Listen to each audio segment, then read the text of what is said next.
Edit that out. Edit that out.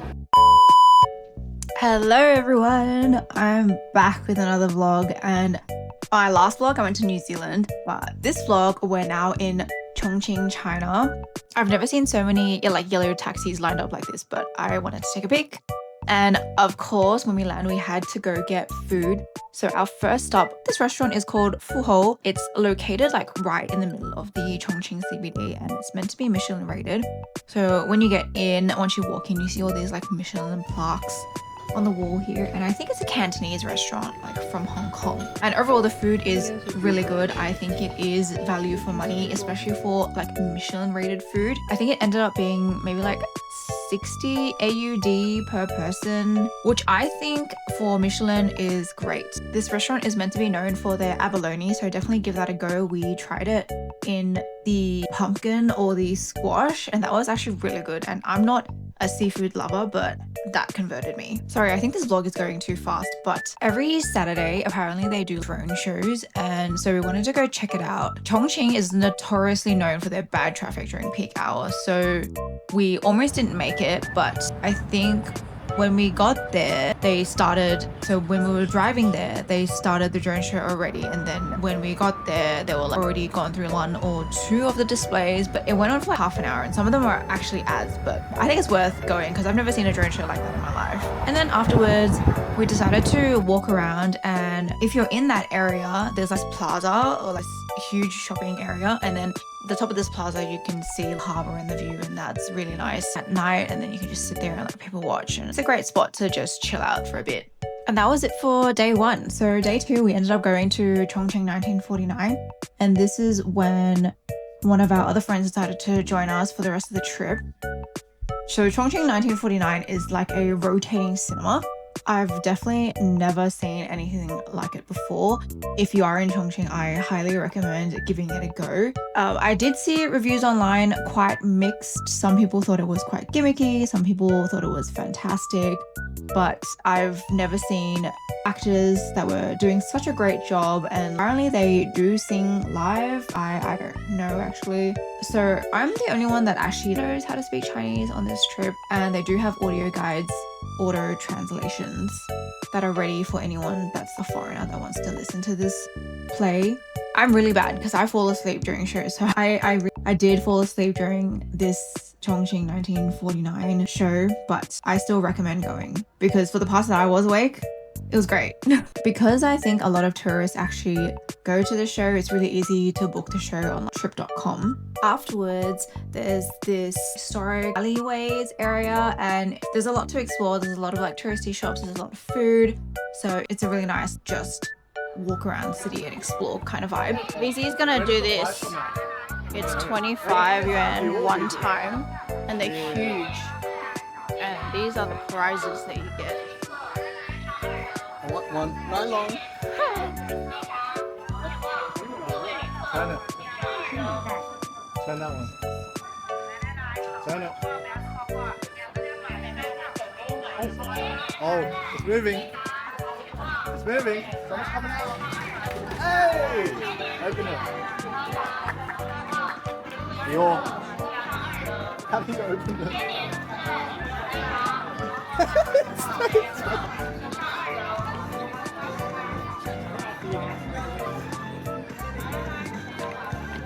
Where are you going? Oh! What mystery blind box? What is that, my boy? Oh, Pokemon! Iron Man! Open. And then you gotta open the blind box. It's not a blind box. You get double blind box.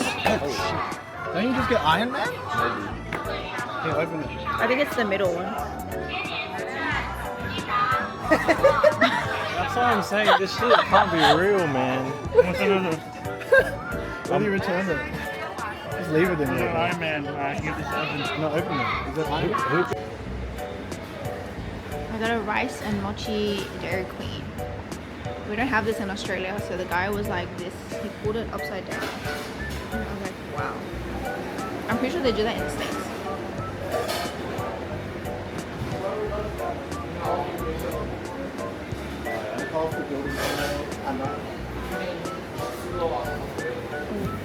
It's closed. I don't know if you like this. It tastes like rice pudding. Like, this is what my dad would make in his chicken shop. This rice pudding. Do you know how long it'll take if we call Didi here? I reckon just try it and then cancel if it's too fast. Because we don't want to be stuck like yesterday.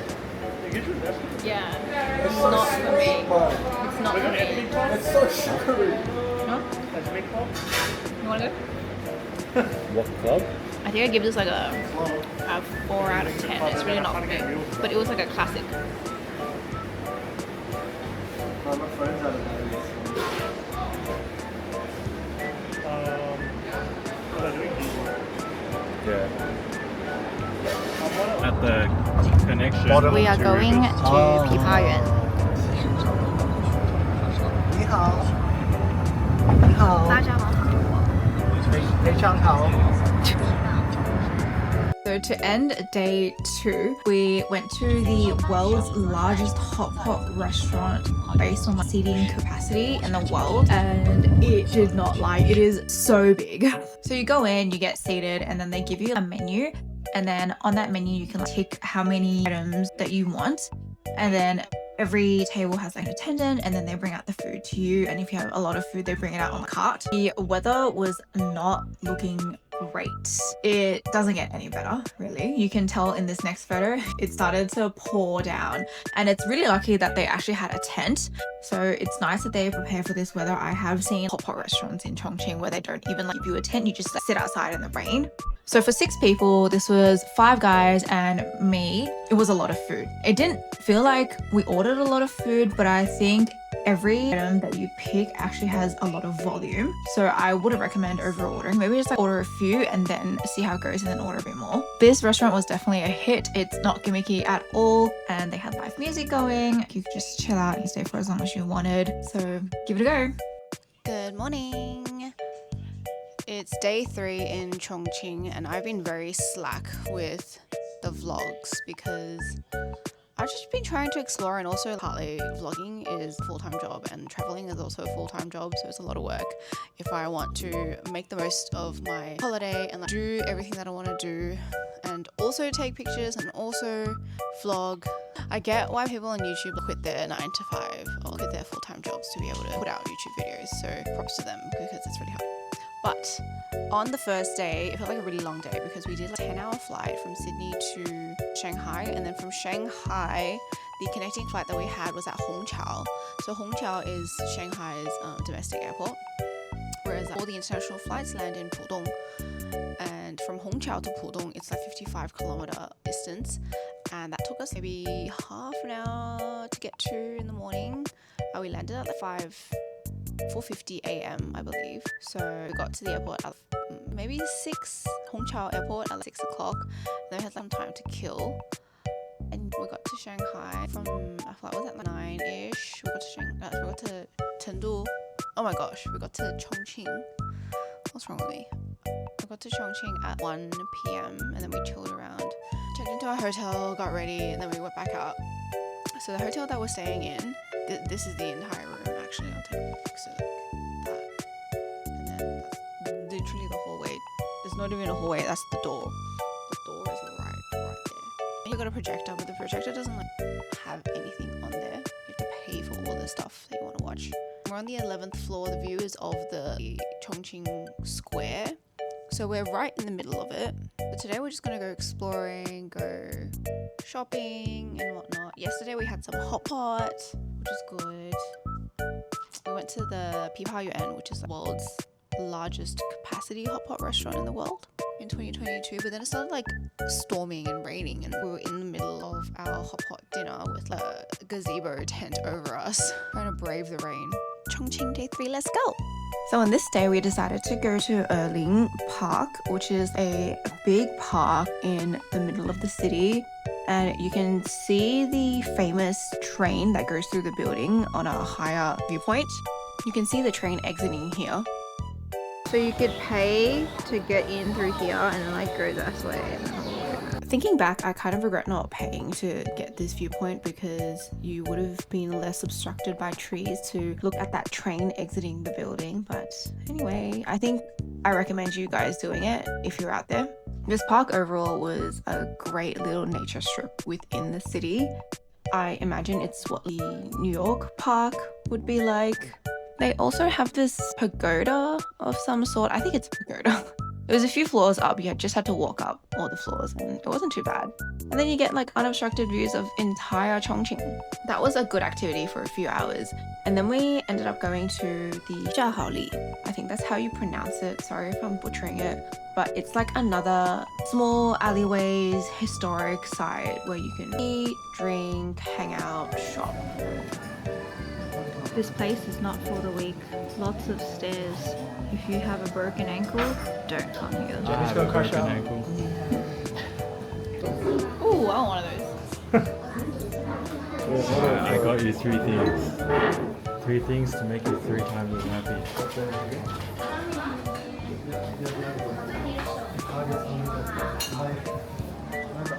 What'd you do today? And what'd you do today? Both of them are single.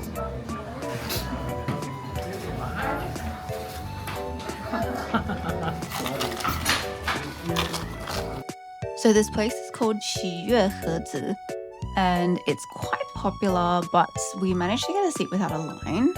But when we were seated in there, we could see a line starting to build up. But overall, it's not too bad. I think what we ordered was not correct, maybe. Definitely this tea was something that Julian thought was something else. And I thought that this bingsu or this shaved ice concoction was a little too sweet. They had overdone it with the fruit syrup. But I definitely prefer my sweets to taste a little bit more natural. Overall, the vibe is really nice. The setup is really Instagrammable or social media friendly. And I think it's a great place to take photos if you really want to. Otherwise, it's also a great place to like sit, chat, and take a break from just walking around the little alleyways. Everywhere in China, you order off a QR code in like restaurants. So you don't really need to worry about like having to talk to restaurant staff, which is great. For touristy places like this, because as you can see, everyone in the background is either like Korean or like from a different country. So don't worry if you don't know how to speak any Chinese, because you can just directly translate the food in the menu app. Next is the famous view that everyone wants to take a photo of. You can see how packed and crowded it is. I did see TikTok videos where you can go to like a cafe and then sit and enjoy the view. Otherwise, what I showed you before was like the free viewing platform, which gets super crowded. In these Chinese touristy areas, you kind of have to fight your way to the front of the view so that you can get a good pic without people. Otherwise, I think if you live in a Western country like I do, pushing and shoving to get to the front really isn't part of our like culture. But when you're in China, it's quite normal to push and shove to get to where you want, especially the older generation. The younger generation I've noticed not so much, but definitely the older generation. After this, we went to the most beautiful restaurant I would say that I've ever been to. It is an outdoor like Chinese barbecue or Chinese hot pot restaurant. You've got like live music, the alcohol is cheap, the food is cheap, and you have one of the best views of Chongqing city. If there is one thing you must do when you come to Chongqing, it's definitely go to one of these restaurants on this mountainside. The restaurant is called Ding Lao To Kao Lo. Thank you so much for watching. I really appreciate you guys sticking it through to the end. Please stay tuned for the next video coming soon. Bye!